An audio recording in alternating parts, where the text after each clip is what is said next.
It's time for architecture, coffee, and ink.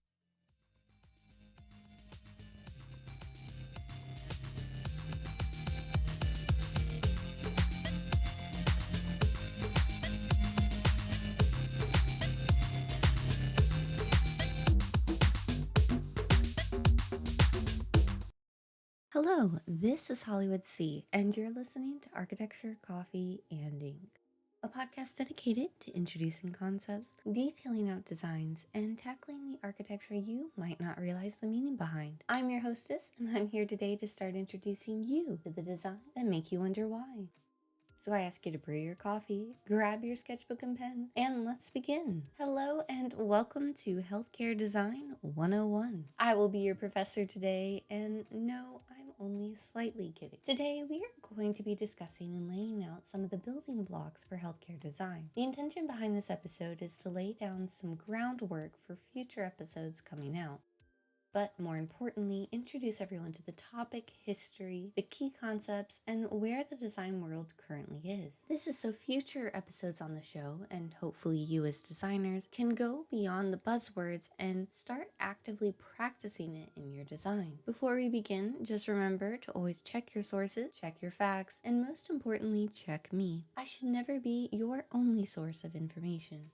Now, most of my episodes are slightly more nuanced than this one is going to be, given how incredibly broad the whole topic of healthcare, medical architecture, and places of healing are, especially on a global scale. Now, before I dive into the fine details, I want to discuss some of the broad strokes of the changes in how we approach healthcare design, because quite frankly, I wouldn't be here discussing this episode or researching it if it wasn't for this radical shift in thinking. At one point in history, healthcare, hospitals, etc. were originally considered places to die or for end-of-life care only. Prior to that, we had a few examples of healing springs, healing gardens, healing cults, and things like that, which I will discuss later on in the episode. However, we had a dramatic shift in our thinking and scope. This would continue to evolve, especially when technology and our general scientific understanding of germs, diseases, and sanitary practices change. Currently, the designs we implement today are rooted in how and what impact the design can have on the patients and relatives, and in turn, how that can impact the care and health of those patients through how it impacts the staff. For me, it's extremely important to bring this up before getting into the history, as it's key to understanding how and why the industry has developed. It also is something you need to hold on to as I describe the changes, so you can fully appreciate the mindsets of the individuals and magnitude of the amount of change I'm describing. Care has historically occurred in a variety of places, from at home to being part of the places of worship, ritual, or hospitals. I have gone through multiple sources and pulled out a few reoccurring examples throughout history to put a selection of key events in history together. We are going to start off discussing Imhotep in ancient Egypt. In addition to being an architect, he's also a physician, supposedly. Now, to be completely transparent, we do know he was the architect of the Step Pyramid in Saqqara in Memphis, Egypt. We also know he was a vizier and a bunch of other titles, including a god or demigod of medicine with his own cult some years after his death. He was eventually raised up to the status of being a god of healing, often compared and linked to a Greek god.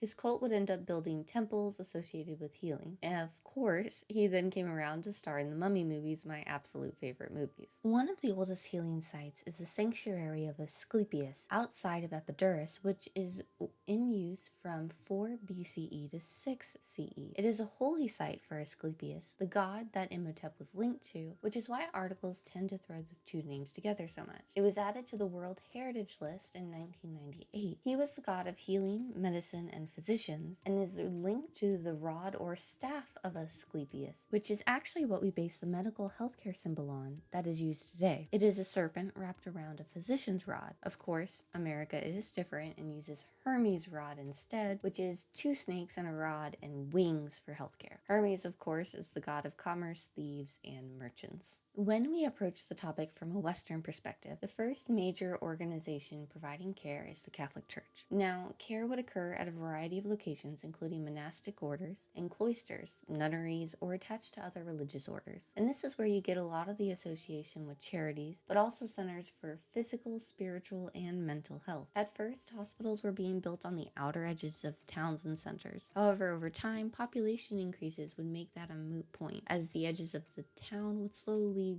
grow and encompass what was once the original boundaries. Once cities started generating enough capital, that's when we see the introduction of civic-based healthcare, or healthcare that was no longer dependent upon the places of worship. However, one of the most talked about changes in designs is the introduction of the pavilion model, or more accurately, the popularization of it through several published articles and books. I read one article that included a passage on how one book likely helped impact the way that both the North and South addressed hospitals during the American Civil War. And apparently, even Abraham Lincoln included a note about incorporating a flower bed into hospital designs. Way back when I did a Halloween episode, one of my very first episodes probably, I discussed Scarton Plantation and how it became a temporary hospital during the American Civil War. My original episode gave a pretty good example of how bad the conditions were at the plantation, so I won't go into detail now, but to sum it up, the death rate was really high. When we get the perspective change of healthcare being a place of healing, we also see a dramatic change in the way patients are treated. According to one article I read, while we were originally seeing an overall improvement after the whole embracing of the pavilion style of architecture, we were also seeing an improvement in morale, health, and hygiene. A key aspect of this design is basically pushing all of the dirty areas to one end and then clean to the other. Additionally, there's an increase in ventilation, bright colors, and as a result, overall well-being. Another key feature is the incorporation of garden features and garden views when possible. However, this really only lasted until World War II, when necessity leads the switch back to an efficiency-based model. Our casualty rate was higher, and the focus changed to getting through the numbers, not the well-being or care of those involved. This is when the introduction of the podium model of design pops up. So a pavilion design is long buildings that are grouped together. Each one looks like a pavilion, and everything you need is right there. A podium is where everything is designed per efficiency, and the nurses spend the majority of the time in transit. Basically, you have a platform and then a bunch of towers on top, and the departments will be in the most efficient location, meaning you could theoretically enter the ER on one side and have to go to radiology on the complete opposite end of the building. This model meant that hierarchy wasn't really there in a way that it needed to be, and care was pretty impersonal. Of course, a criticism of the pavilion style, according to an article in the Journal of Ethics, Architectural History of the U.S. Community Hospitals, was that the pavilion ward only varied by site location. Now, in this section, I am basically going to briefly describe a few areas of contemporary healthcare design. You would have undoubtedly heard of these topics that I'm going to discuss, but when I was researching them, there was a significant amount of overlap between them, especially between the principles the ideas are founded on. Today, healthcare design is considered to be a specialty within the design field that really focuses on all the aspects of healthcare spaces. However, many of the principles associated with it and the lessons we will discuss can be applied in other sectors. Healthcare design as a whole can further be divided into specialties like senior living, hospitals, specialty care centers, etc. And you can absolutely find firms or individuals who specialize in one area. Now, when you are designing for healthcare, there are a couple of different concepts to understand. Among these are healing architecture, evidence-based design, green architecture, and healing gardens. I do want to clarify, I have seen each of these ideas used together in various combinations and sometimes interchangeably, but for the purpose of this episode, I want to define and explain each aspect. Evidence-based design and healing design will often overlap, and you can find articles that claim it's the same thing, or that healing designs have evolved together into interchangeable terms. I am separating them because they have separate definitions, and healing architecture is defined as using evidence-based design principles. You can have a design founded on evidence-based design, but not on healing architecture. Evidence-based design, according to the Center of Health Design, is, quote, the deliberate attempt to base building decisions on the best available research evidence with the goal of improving outcomes and of continuing to monitor the success or failure for subsequent decision making, end quote. Healing architecture, or a healing environment, the Center for Health Design is quoted as defining it as the following, quote, the creation of environments that are designed to promote the improvement of health outcomes through the integration of evidence-based design principles, end quote. Essentially, according to this idea, you are healing through design, or at least creating an environment that promotes healing. While evidence-based design is all about the facts and evidence. In healing architecture, the goal is designing a space or creating a design that not only meets the physical needs, but also the psychological and emotional needs of the patients and their family, as well as the staff. It is an all-encompassing approach that is focused on more than just the basic principles of design. I would argue that it's a form of compassionate design. As a designer, you have to think beyond what is the most innovative, what is the big statement, and think what is going to promote the most comfort and healing. According to that same article, there are 5 key areas to consider when creating a healing environment. They are as follows in no particular order: art, acoustics, climate, including ventilation, colors and materials, and light/nature. Now, let's take a moment to expand on each of these in the order I read them out in. Art is actually an extremely pivotal aspect in healing architecture. Beyond just ensuring that the images displayed looks good, additional considerations should include the tone and colors, any connections or connotations the images might have, and the overall feelings of the piece and how they work in the environment you are creating.